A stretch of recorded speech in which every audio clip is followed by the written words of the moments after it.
Today I got out of all trouble. Or rather, I cast out all trouble, because it was not outside but within, in my opinions.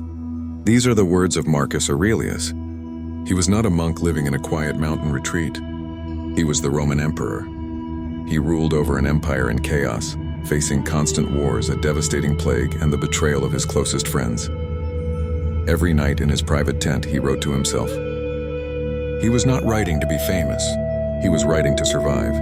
His private journal, now known as Meditations, is perhaps the greatest manual on anxiety ever written. But in our modern world, we have forgotten the core of his wisdom. We think anxiety is something that happens to us because of the world. Marcus Aurelius knew better. He knew that anxiety is not an event. It is a judgment. Today, we feel overwhelmed by notifications, by the news, and by the pressure to be perfect. We feel like victims of our environment.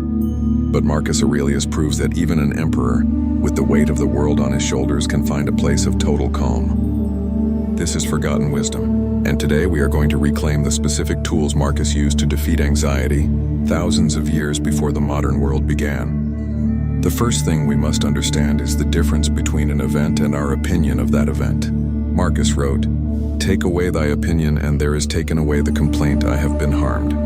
Take away the complaint, and the harm is taken away." This sounds simple, almost too simple, but it is the most powerful psychological tool in existence. Think about your anxiety right now. Is it the situation that is hurting you, or the story you are telling yourself about the situation? A fact is, I lost my job. A story is, my life is over, I am a failure, and I will never find another way to survive. The fact is neutral. The story is where the anxiety lives. Marcus calls this the ruling faculty. He believed that while we cannot control what happens to us, we have absolute power over how we define it. Nothing has the power to touch your soul unless you allow it. External things are not the problem. It is your estimate of them. And you have the power to wipe out that estimate at any moment. When you feel a panic rising, stop and ask yourself, what is the bare fact here? Strip away the adjectives. Strip away the drama. If you take away the opinion, you take away the harm. You are not a victim of the world. You are the architect of your own internal peace. Marcus Aurelius did not wait for anxiety to strike. He prepared for it every single morning. He used a technique we now call premeditation of evils. He wrote to himself, "Begin the morning by saying to thyself, I shall meet with the busybody, the ungrateful, arrogant, deceitful, and envious." He didn't do this to be negative. He did it so that he would never be surprised. Anxiety feeds on the unexpected. When we hope that everything will go perfectly, we are fragile.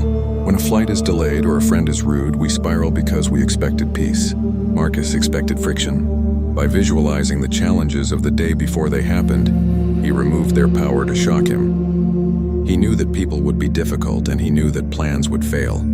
Because he was prepared, he remained unshakable. He also taught us to guard the gate of our mind. He believed that your mind will take the shape of what you frequently hold in thought.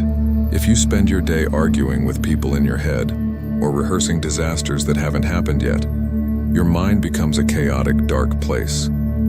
You must be a guard at the door. Every thought that tries to enter should be questioned. Is this thought useful? Is it true? Does it lead to justice and calm? If not, cast it out. You wouldn't let a stranger walk into your house and throw trash on the floor. Why do you let anxious thoughts do it to your mind? The final lesson we forgot is how to shrink time. Anxiety is a time traveler. It lives in the future, worrying about what might happen, or it lives in the past, regretting what did happen. Marcus Aurelius was obsessed with the present. He reminded himself, "Do not disturb thyself by thinking of the whole of thy life. Don't let your imagination run over all the potential troubles that may come. Instead, ask yourself, what is it in this present moment that is unbearable?"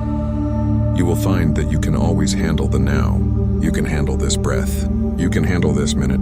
It is only when we add the weight of the future that we break. Marcus believed in right action over perfect feelings. He didn't wait to feel calm to do his duty as emperor. He acted with discipline and courage, and the calm followed the action. If you want to live like Marcus Aurelius, stop negotiating with your anxiety.